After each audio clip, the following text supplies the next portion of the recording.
demandes qui ont été refusées, sachez qu'on est sur le dossier. On est mobilisé avec le préfet Jacob, avec le sous-préfet aussi de Castellane, pour faire avancer le dossier. On a bien conscience que c'est un petit peu, les engrenages sont un peu ripés là, on va s'en occuper et on va faire avancer ça. Et du côté du corps préfectoral, on est vraiment dans l'état facilitateur pour essayer de vous aider. On a totalement conscience de votre mal-être et du désespoir, parce que même si on ne le ressent pas totalement, on est allé sur le terrain voir des carnages, hein, des choses tristes à voir, et des éleveurs qui étaient profondément affectés. Et vous savez, pour nous, le positionnement n'est pas facile, mais on ne se plaint pas. Vraiment, on essaie d'être à votre écoute et d'être sur tous les sujets compliqués. Alors, il n'y a pas forcément toujours de solutions pour les chiens de protection. Et après, comme vous l'avez dit et bien développé à mon avis, c'est qu'il n'y a jamais une solution. Il y a tout un corps de solutions. Il y en a un certain nombre. Et toute mise en œuvre, on arrive à peu près à des résultats qui commencent parfois à être satisfaisants sur certains sujets. Mais là, c'est clair qu'on est dans un moment délicat où on a pris conscience, où l'État a pris conscience effectivement que dans les Alpes de Haute-Provence notamment, et par ailleurs dans le Var, pour ne pas oublier l'autre partie, qu'on était dans des zones compliquées, difficiles, frappées assez fréquemment.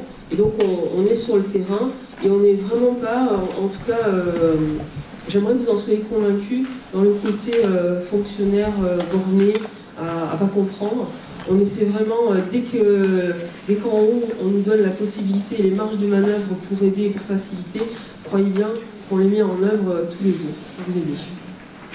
La conclusion, moi, va être assez rapide, parce que vous l'avez déjà tous et toutes faites. C'était, par vos témoignages, je crois qu'aujourd'hui c'était encore très riche. Merci, monsieur le préfet, de votre discours. Merci à vous tous pour vos témoignages. Ils étaient forts, comme souvent, comme à chaque groupe, lorsque l'on avait un groupe de pastoralisme, il y a toujours des témoignages très forts, moi, qui m'ont toujours marqué, ces éleveurs qui parlent avec leur cœur et qui ont une vraie problématique. Je crois que tous conscients de cette problématique-là. Alors certes, il y a une foule de combinaisons, c'est vrai que je suis d'accord avec vous sur il va falloir tout mettre en application, toutes une combinaison de toutes ces pratiques, il va falloir mettre en application pour que ce soit vraiment efficace. Est-ce que ça le sera? Je ne sais pas. On peut pas. Est-ce qu'on peut être optimiste aujourd'hui? Je ne sais pas. En tous les cas, il y a un petit rayon de soleil par rapport à ce que l'on pouvait vivre il y a quelques temps. Je crois qu'on a bien compris qu'il va falloir s'adapter au loup, s'adapter à la prédation aujourd'hui. C'est comme ça, pas le choix. Par contre, ces fameuses zones zéro qui vont exister, se mettre en place sur notre territoire, je pense que c'est une bonne chose. Ça ne sera pas la solution ultime, c'est quand même une bonne chose. Il va falloir continuer à travailler. On peut essayer de travailler sur d'autres problématiques comme le puçage, effectivement, au niveau des loups d'un côté pour les connaître mieux et faire vraiment un prélèvement efficace, mais également le puçage au niveau des moutons. Ça peut être aussi une idée, moi je trouve ça assez intéressant de pouvoir les retrouver assez facilement, pourquoi pas. Voilà, il y a encore des idées, il y a encore du travail à faire derrière, et on n'a pas fini. Certes, il va nous manquer des moyens financiers. Vous le savez, les bergers mobiles, vous l'avez bien entendu, je crois qu'aujourd'hui, parce que sur le mercato, ils n'ont pas trop envie les bergers n'ont pas trop envie. En tout cas, ici, c'est une vraie demande et c'est un vrai besoin. Je crois qu'aujourd'hui, tout le monde l'a bien dit, tous les éleveurs se sentent un petit peu isolés, vraiment avoir une compagnie, vraiment une aide, ce serait vraiment très efficace et je crois que c'est un point sur lequel il faut vraiment qu'on travaille. Voilà, donc je voulais à nouveau vous remercier tous et vous remercier aussi pour vos témoignages. Je remercie encore l'équipe du parc aussi pour tout le travail qu'il fait. Encore une fois, je suis frappé par la qualité de votre solidarité. Je suis frappé par la qualité de votre administration, je peux dire ça. Je suis frappé par la beauté de vos territoires. Je suis frappé par la capacité d'innovation des jeunes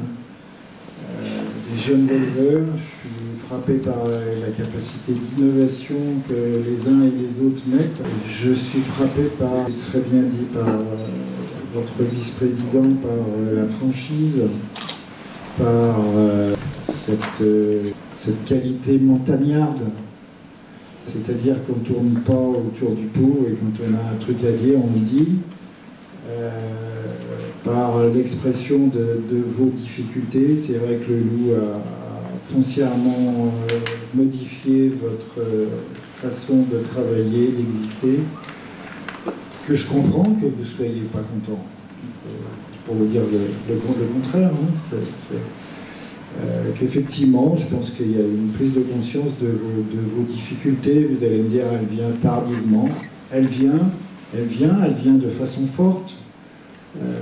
Elle vient encore une fois pour permettre à votre superbe et indispensable métier de se préserver. Je ne parle pas que du métier, c'est tout le rôle que vous rendez.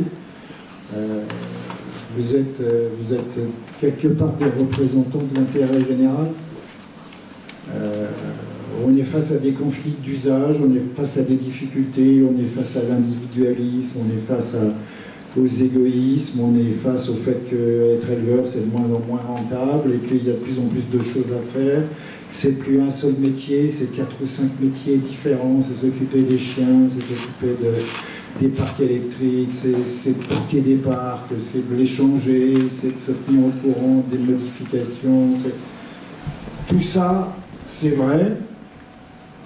Comme le dit souvent Olivier Jacob, et je vais reprendre sa conclusion parce qu'elle est très très belle, il dit « Tout ce que vous dites, c'est toujours dit de façon digne ».